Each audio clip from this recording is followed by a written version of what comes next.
Did you hear the Death Star blew up? Again? What is this, Death Star 9? I think so. Well, let's get some new shapes in here. Let's get it Death Pyramid, you know? Ooh, I like that. Or yeah.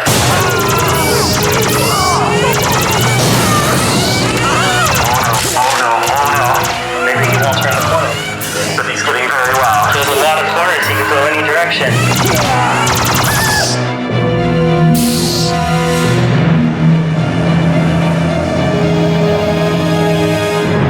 Oh, he did turn the corner. Oh. Get him, Nico! Let's both shoot him. Maybe if we both shoot like a lot. Alright. Dude. Yes. Always on the same buddies.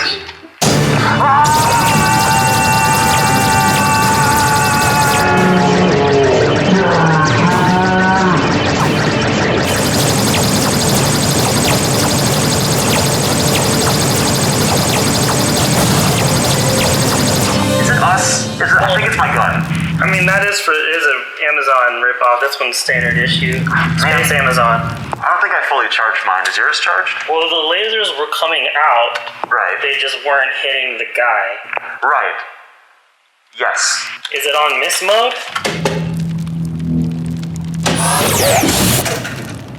Hey! I think you got him. Tacos? Yeah, I'm done.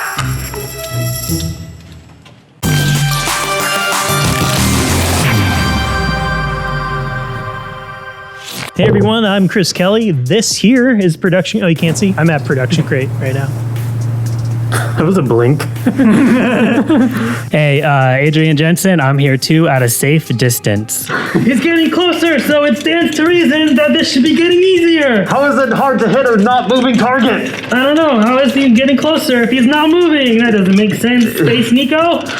Lasers can be one of the most simple and the most fun visual effects you can do. It's not that hard to get a good look, but you also have a lot of creative room to mess with. On ProductionCrate, we have a ton of options to get you started. Now, you can make your own, but I ask you why? Why make your own when you can go and download these pre-built ones from FootageCrate.com? That's true. Check out these laser pointer beams. These are going to give you a very realistic look because they actually are real. Oh. There's about 100 different options of just these. So if you want to go this route, you should be able to find one that can fit your shot. We also have some really cool energetic CG laser beams which you can use. Now, some of them have movement built in and some of them do not. You can even use some of the Harry Potter wizard style beams as sci-fi lasers if you want to, or even just use them as a stepping stone to help you get started with your own unique look. We also have a bunch of laser barrage effects, which are great if you want to add a ton of lasers to your shot with very little work.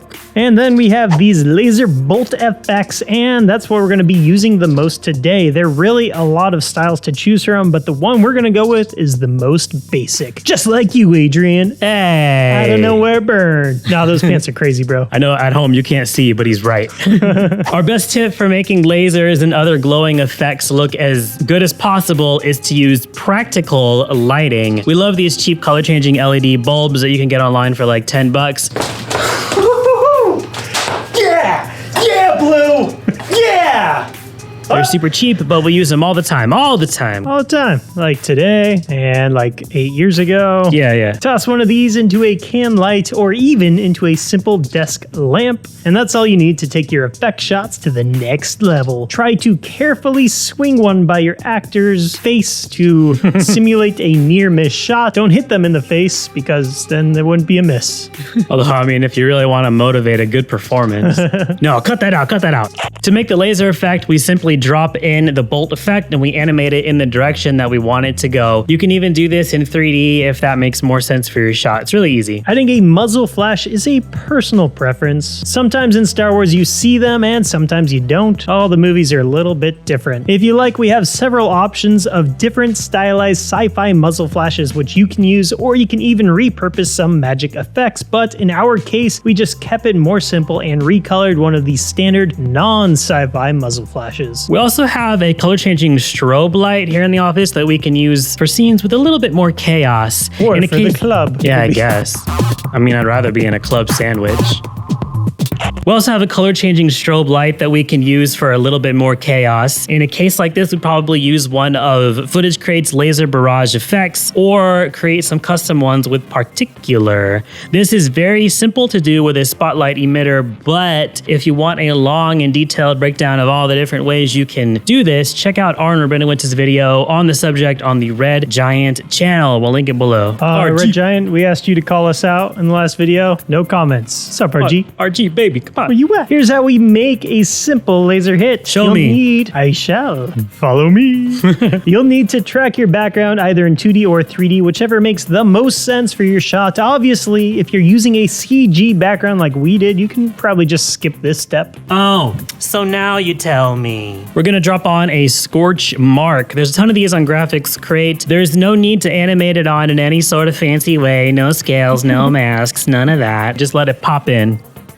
I thought you'd make a popping sound if I paused. There you go. You might want to turn down the opacity just a little bit. We mostly have ours at 90. That way you're not just eliminating all the detail in your background. Next, we need the actual bullet hole. You can get these on Graphics Crate as well. Put the levels effect on it and set a keyframe on the histogram. A keyframe. Skip forward a second or so and animate the black point triangle all the way to the right side. Next, we want to add a glow to that. Now, we actually used our own special glow plugin. It's called Crate's Radiant Glow. This is not quite available to download yet because we're still working out the kinks, but I'm going to tell you right now, it's one of the nicest and most featureful glow plugins that we've ever used. So that's something you guys can look forward to in the future. Ooh. Yep, if you had any idea it was coming out, but you just got Men in Blacked.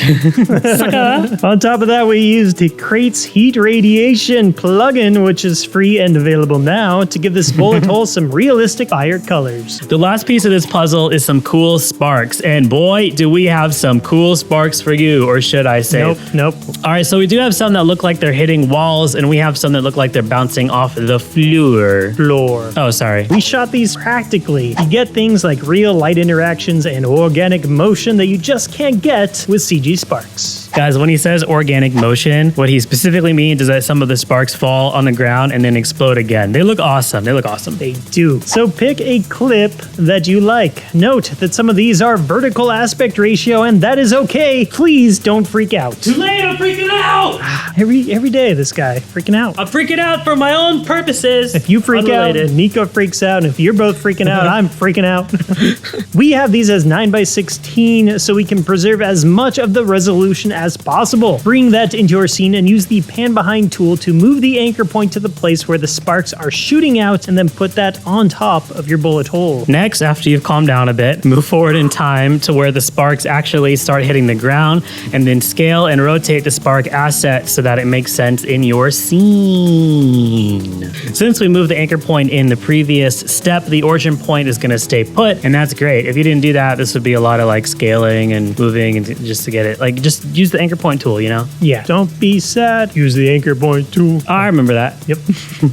Oreos. That marketing campaign made no sense, but I bought a lot of Oreos, so so stupid. Keep in mind that if you are shooting a metal wall like you might have in a sci-fi corridor, these glowing bullet holes and sparks are great. But if you were shooting something else like a brick wall or a stone wall or wood, they might not make sense. Yeah, these won't make sense if you're shooting a person either, unless that person is a Power Ranger. Yeah, keep that in mind. You don't just have to blindly follow our instructions if they don't work for your shot. In a situation like that, an alternative to sparks might be our 4K dust wall hits. I'm laughing at the Oreos again. These have some really awesome detail that are going to make your shot look great. So there's the anchor point tool. It's great. Remember that? Yep. Oreos. Oreos. So there's one laser hit and that looks great, but if we want to do a whole bunch of them, that sounds like a lot of work. Yeah. Too bad there's no way the Trapcode Particular can help out with this. That's where you're wrong, sucker!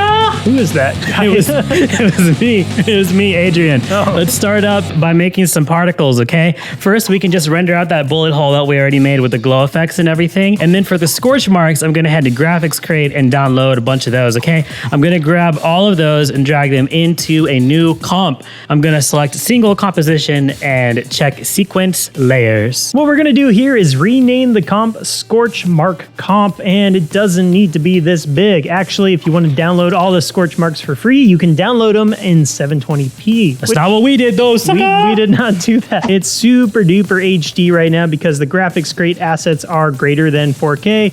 Let's bring the width down to 400 pixels. That'll do. Then we can scale all the layers to fit the comp. Let's just go through each of them and make sure they're roughly centered. And look here, there's one that's more of a horizontal shape. We found you. What we're gonna do, we're gonna kill you. That horizontal one would have been cool for a lightsaber slash, but that doesn't make sense here, so that's why it had to die. That's why. All right, go back to the beginning of the timeline. Hit Control A to select everything. Hit left bracket to bring all the layers to the start. Hold Alt and hit the right bracket to trim each of them to one frame. Right click, select Keyframe Assistant, sequence layers. Now each scorch mark is only one frame long, which is much more efficient for particular. Oh, you flew through that. It did. It's good. This is what everyone wants. Stop making jokes. You're not funny. I mean, also you can't rap. All right, so in our main comp, we have a background, our glowing bullet hole. We're gonna drag in our new scorch mark particle comp. Add a new solid and apply particular. We don't want any velocity on these particles, so zero that out. If we want, we can animate the emitter to move around on the wall, and it's gonna make our bullet hole appear in a line. But if that's not what you're looking for and you want a more random distribution, you could just change your emitter to a box. Change the emitter size, controls to X, Y, and Z individual, and zero out the Z size. Change the X and Y to fit your shot. Now that's gonna give us a bunch of very random bullet holes or blaster holes, which is great for us because our stormtroopers have horrible aim. But if your stormtroopers have decent aim, you could change the emitter to a sphere, and now the bullet holes are all gonna look like they kind of cluster on one point. It's not canon. Stormtroopers never miss! Never! The next one will get in for sure! Definitely. But it makes it look like the shooter kind of knows what they're doing, but our stormtroopers are the worst, so we're gonna change it back to box.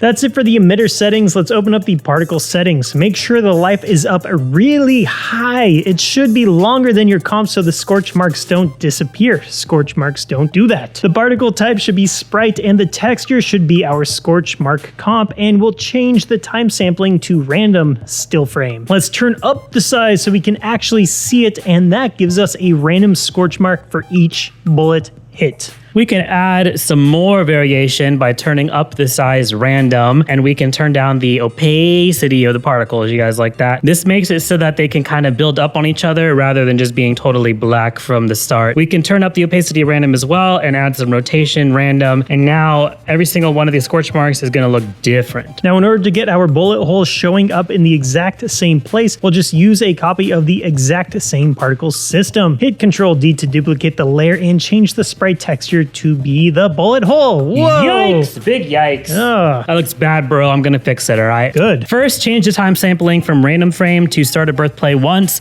and turn the size way down to make them more bullet hole sized. The size random, we can either turn completely off or at least turn it way down, since the bullet holes should roughly be all the same size. A little bit of variation is okay. We also want to turn the opacity all the way back up to 100 and the opacity random to 0. We can keep the rotation random at 100. That's actually pretty good for us. We're going to change the blend mode of these to add, so that if any happen to overlap each other, they're going to make each other brighter rather than cover each other up. And we can turn the layer itself to add as well. Boom, much better. And now if we play that through, the bullet holes fade away, but the burn marks stay put. The scorch marks are actually too big here, but we're moving on to sparks. Let's move on to sparks. You could use the spark assets on Footage Crate as a sprite, but here's another method, you lazy bum. Duplicate the solid again and change the particle type from sprite to sphere, and then turn the size to 0. The particles still exist, they're just invisible now. That's how I felt in high school. Now we want to turn on the aux system. This is going to turn each of those invisible... Dang it, I was doing so good. This is going to turn each of those invisible... Now it's a psychological issue. I see you, Adrian. This is going to turn each of those invisible particles into its own emitter. We're going to turn the stop emit percentage down to something low, like 1 or 10 or somewhere in between. And we're going to turn up the particles per second and add some velocity and some gravity. Now each bullet hole is emitting sparks. Adding motion blur and glow is going to make those look all right. But you know what? Just using actual footage would have looked way better. It's just going to take a little bit more effort. It's not hard though. You know how to do it. Are you with us, Theodore? For those of you who don't know, Theodore is the person we make tutorials for, and we just happen to record him and put him online. Theodore is nodding. Very good. We can move on. Thank you, Theodore. Your continued support is appreciated. Oh, it's weird today. Like any good visual effect, some dope sound effects help further sell the illusion. For the hallway shootout, many of the sounds are combinations of the weapons firing clips from ProductionCrate Sci-Fi section. Say that 3 times fast. So whoa. Wow. I impressed myself with that speed. Very good. We also have these copyright-free light sword sound effects for the lightsaber that can also be found on ProductionCrate Sci-Fi section under specialty and other, or you can just search light sword saber. If you're curious about the Stormtrooper voices, it's easy to do right here in Premiere. Start by doing your best Stormtrooper impression and add a high pass filter. We turned ours down to about 90 hertz, but if you want to leave it at the default, that's fine. I don't know why my Stormtrooper is a robot. Then add a finger effect, select the robotic preset and turn it down really low, somewhere like 10 or 15%. We got our background from Video Copilot. It's really neat that they just have all these cool Star Wars models for free, don't you think? Neat's not a strong enough word. Double neat. Good. Very good. Perfect. Perfect. We've done a lot of Star Wars stuff on this channel. If you want a Star Wars hologram effect, we have a tutorial. We also have a newer, way better tutorial on it as well. Maybe just watch that one instead and ignore the other one because it's old and dumb. How are we going to do that? It's recording, so please no questions. We also have a free and easy to use script to help you get that hologram look with very little effort. We also have a tutorial on the Force Lightning Tower from whichever movie that was from. Probably a Star Wars movie, right? We also gave lightsabers to Geralt to The Witcher, and we also gave lightsabers to Wolverine, and even to myself, Chris Kelly. The Jedi are weak.